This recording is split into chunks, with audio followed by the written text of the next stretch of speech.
Hello friends, welcome to my YouTube channel. आज की इस वीडियो में मैं आप लोगों को द्विघात समीकरण के विभेदक क्या होता है, विभेदक कैसे ज्ञात किया जाता है और द्विघात समीकरण के मूलों की प्रकृति कैसे ज्ञात की जाती है, इसके बारे में बताऊंगा। तो सबसे पहले देख लेते हैं द्विघात समीकरण के विभेदक क्या होते हैं। मैंने आप लोगों को अपने पिछले वीडियो में वर्ग समीकरण के मानक रूप और वर्ग समीकरण को सूत्र विधि से कैसे हल करते हैं ये सब के बारे में बताया था। वर्ग समीकरण का मानक रूप होता है ax² plus bx plus c बराबर 0। इस वर्ग समीकरण को सूत्र विधि से हल करने का क्या सूत्र होता है देख सकते हैं। माइनस बी प्लस माइनस करनी के अंदर b² माइनस 4ac बटे 2a, ये सूत्र विधि का सूत्र है। इस सूत्र में जो करनी के अंदर का जो राशि आप देख रहे हैं b² माइनस 4ac, इसी को हम किसी भी द्विघात समीकरण का विभेदक कहते हैं। विभेदक को विविक्त कर भी कहा जाता है और इसको विभेदक को d से दर्शाया जाता है। तो ये क्या है, विभेदक का ये सूत्र प्राप्त हो गया। ये विभेदक का सूत्र है।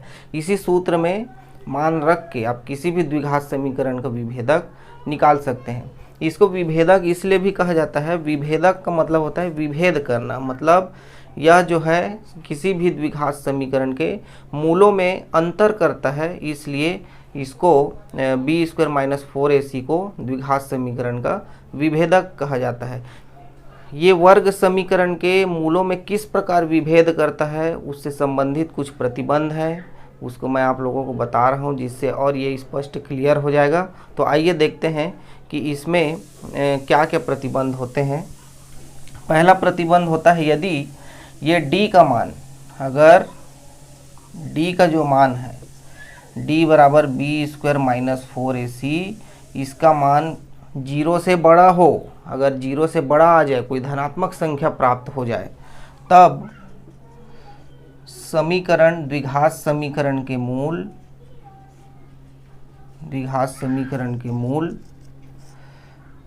वास्तविक व असमान होंगे।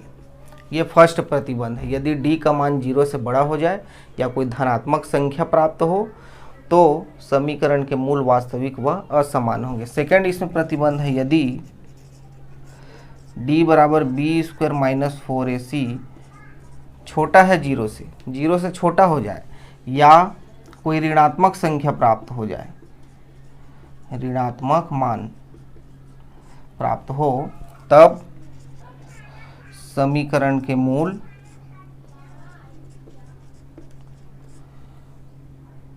काल्पनिक व असमान होंगे। यदि वर्ग d का मान, विभेदक का मान 0 से छोटा आ जाए, मतलब 0 से छोटा क्या होगा, ऋणात्मक संख्या होगा, जैसे -1 -5 -3, इस प्रकार की जितनी भी ऋणात्मक संख्या उसको 0 से छोटा कहा जाता है। और इस प्रकार की संख्या अगर प्राप्त हो d का मान, तो समीकरण के मूल काल्पनिक व असमान होंगे। इसमें तीसरा प्रतिबंध होता है यदि d बराबर b² माइनस 4ac बराबर 0, मतलब अब d का मान अगर 0 ही आ जाए तब क्या होगा देखते हैं। तब समीकरण के मूल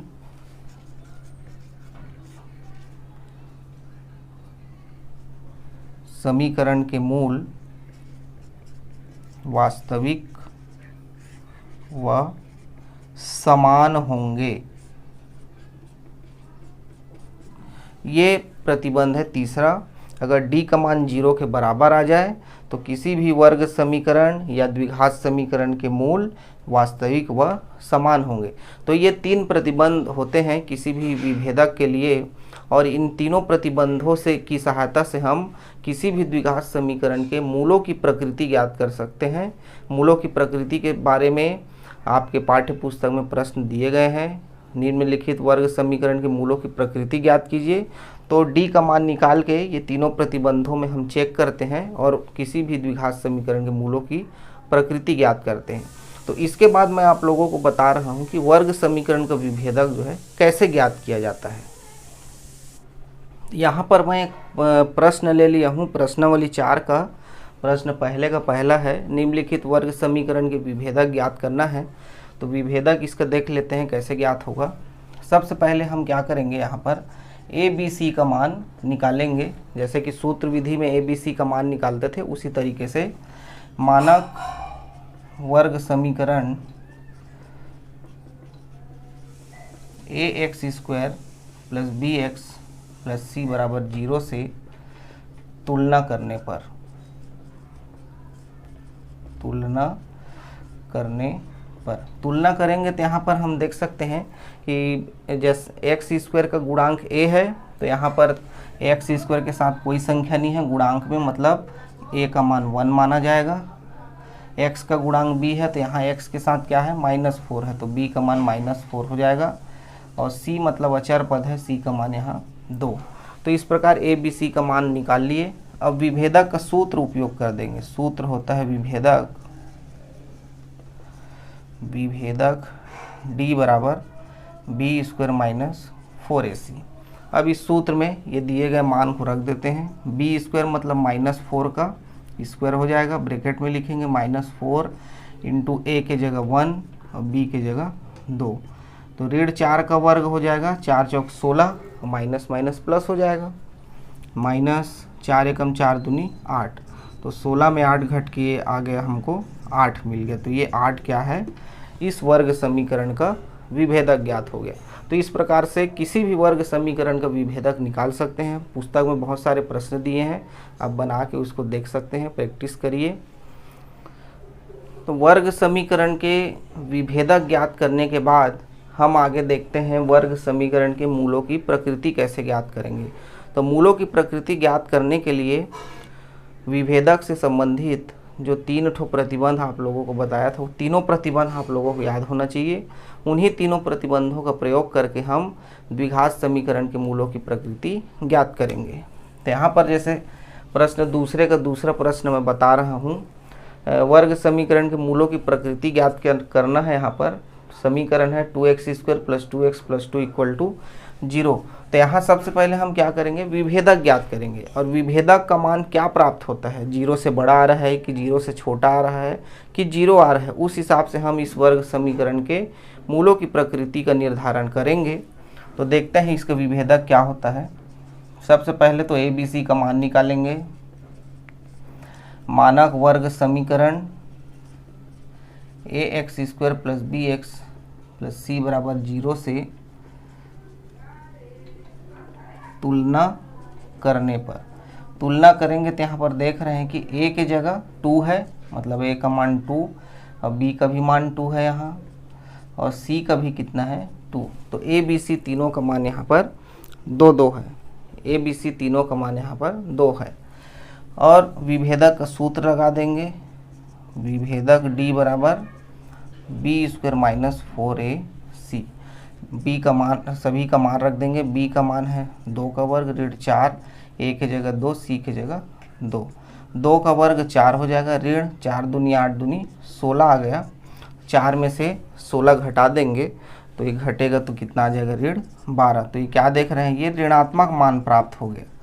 ऋणात्मक है ये, तो ऋणात्मक है तो क्या लिख सकते हैं, चूँकि d का जो मान है वो 0 से छोटा है। जब भी d का मान ऋणात्मक संख्या प्राप्त होगा वो 0 से छोटा रहेगा। तो 0 से छोटा होने पर जो प्रतिबंध बताया था उसको यहाँ पर लिखेंगे। अतः दिए गए समीकरण के मूल काल्पनिक व असमान होगा। तो ये इस समीकरण की मूलों की प्रकृति है कि इस समीकरण के जो मूल हैं वो काल्पनिक व असमान होंगे। तो इस प्रकार अगर मूलों की प्रकृति पूछा गया है किसी भी सवाल में, तो उसमें विभेदक का ही मान निकालना है और विभेदक का जो मान प्राप्त होगा उस हिसाब से हम उसके मूलों की प्रकृति का निर्धारण कर सकते हैं। वो 3 प्रतिबंध जो बताया था, डी का मान 0 से छोटा, डी का मान 0 से बड़ा वाला और डी का मान 0 के अगर बराबर आ जाए तो क्या क्या होगा, इन तीनों प्रतिबंधों को आपको याद रखना पड़ेगा और इस प्रकार से प्रश्न को हल कर सकते हैं।